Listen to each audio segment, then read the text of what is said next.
Lo que no dice la lección como una contribución a la misma. Alusiones, imágenes y símbolos. Precursores. Lección 12. ¿Cuál es el objetivo de la profecía? Mantenernos informados. ¿Para qué? Es decir, ¿cuál es el propósito de la profecía? Pero el que profetiza habla a los hombres para edificación, exhortación y consolación. El que habla en lengua extraña a sí mismo se edifica, pero el que profetiza edifica a la iglesia. Además, la interpretación proviene de Dios. Todo intento de determinar el fin o la venida producen temor. Son falsos, porque el día y la hora nadie lo sabe, solamente mi Padre. Es decir, quieren ser mejores que el Señor Jesucristo. Para fundamentar nuestra seguridad, dice, en esto conocemos que permanecemos en Él y Él en nosotros, en que nos ha dado de su Espíritu. Y nosotros hemos visto y testificamos que el Padre ha enviado al Hijo, el Salvador del mundo. Todo aquel que confiese que Jesús es el Hijo de Dios, Dios permanece en él y él en Dios. Y nosotros hemos conocido y creído el amor que Dios tiene para con nosotros.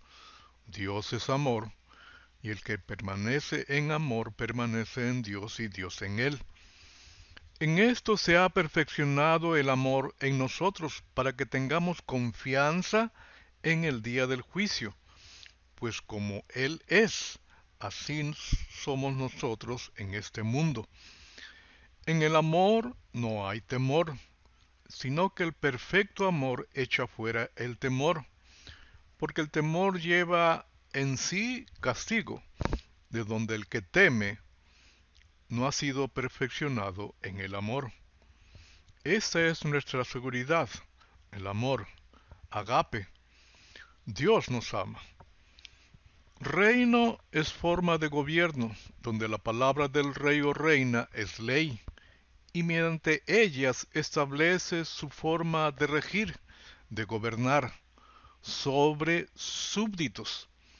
Bajo esta característica, todos los reinos son como cuando el pueblo quería un rey, como el que tienen las otras naciones, rechazando a Dios como rey. No te rechazan a ti, sino a mí, pues no quieren que yo reine sobre ellos. Sintetizando, son reinos del mundo.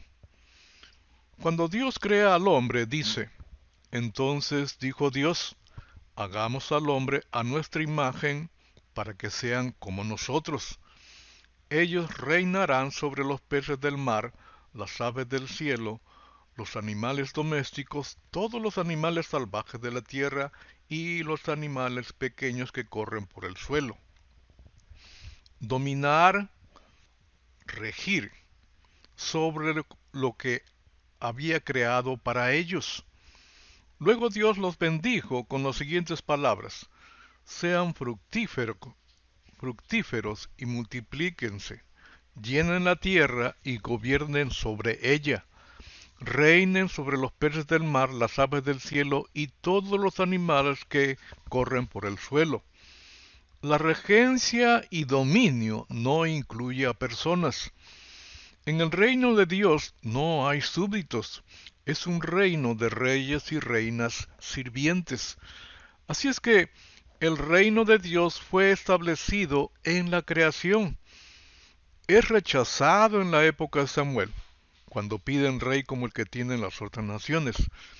Daniel nos dice del restablecimiento del reino de Dios. Mas Isaías nos dice cómo vendrá.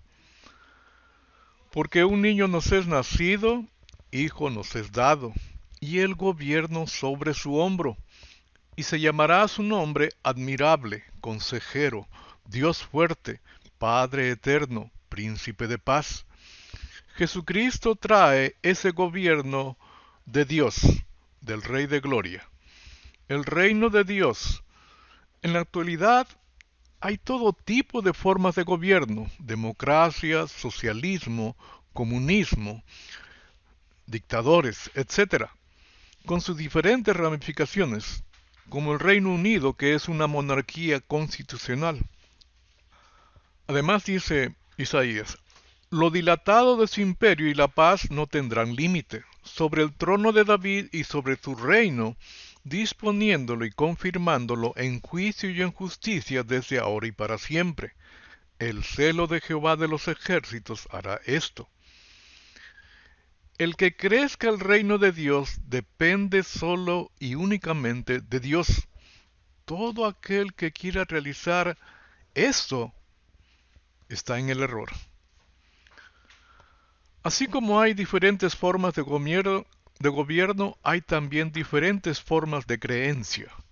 Ambas rigen nuestra manera de pensar, de vivir, desde creer en sí mismos, ateos. La filosofía oriental es hacer espirituales mediante la práctica de ritos, budismo, confucianismo, taoísmo, la nueva era. Los árabes con su creencia en Alá y los escritos de Mahoma. Y por último, los judeocristianos, con la gran mayoría enseña como objetivo ir al cielo. Cada una de ellas tienen diferentes formas de adoración, pero el que nosotros creemos dice, ¿qué complace más al Señor? Sacrificios que deben quemarse completamente y otros sacrificios u obedecer los mandatos del Señor. Es mejor obedecerle que ofrecerle sacrificios. Es mejor obedecerle que ofrecerle la grasa de los carneros. Negarse a obedecerlo es tan malo como la brujería. Ser tercos y hacer la voluntad propia es como el pecado de adorar ídolos.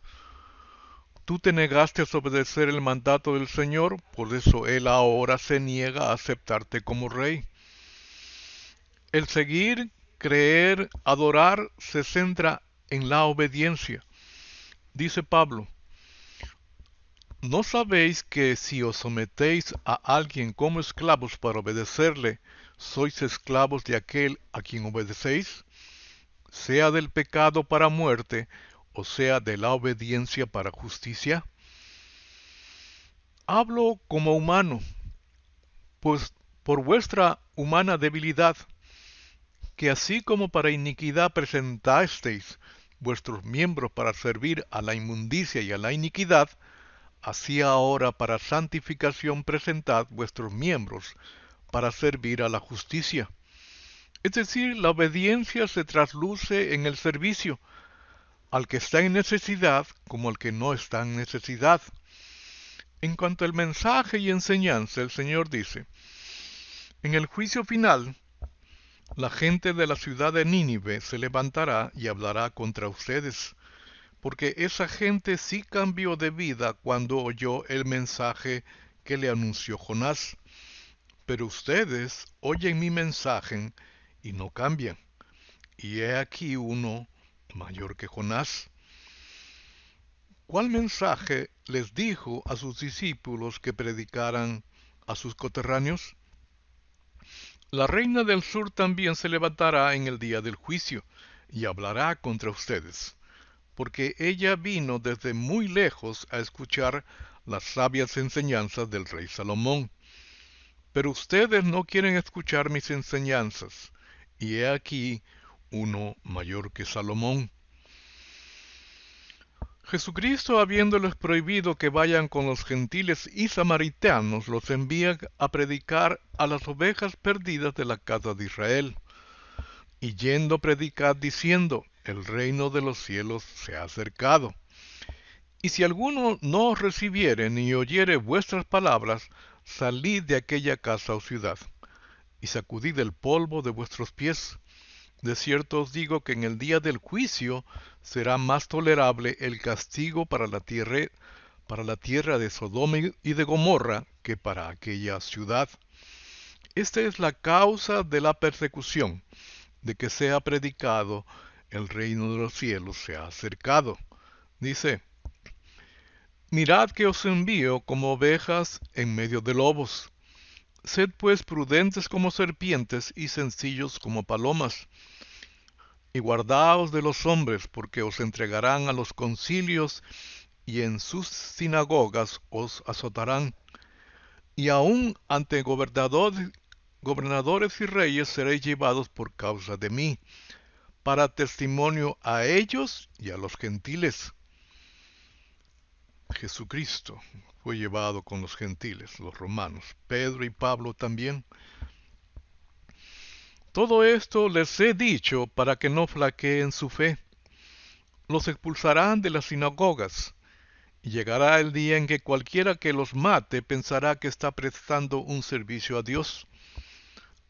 Actuarán de este modo porque no nos han conocido ni al Padre ni a mí. Y digo esto para que cuando llegue ese día se acuerden de que yo ya se los había advertido. Sin embargo, no les dije esto al principio porque yo estaba con ustedes. Por 1 Samuel 15, verso 23, Dios se place en la obediencia. Mas también añade Zacarías, dice, así habló Jehová de los ejércitos, diciendo, juzgad conforme a la verdad, y haced misericordia y piedad cada cual con su hermano. Esta es la marca de Dios en sus hijas e hijos. Esta marca tenían las 7,000 rodillas que no se habían doblado ante Baal ni lo habían besado. Misericordia es posponer el juicio y la condenación para dar paso al perdón. Dice en el libro de Lucas, el Señor, no juzguéis y no seréis juzgados, no condenéis y no seréis condenados, perdonad y seréis perdonados. Misericordia es posponer el juicio y la condenación para dar paso al perdón. Hasta aquí nuestra contribución a la lección.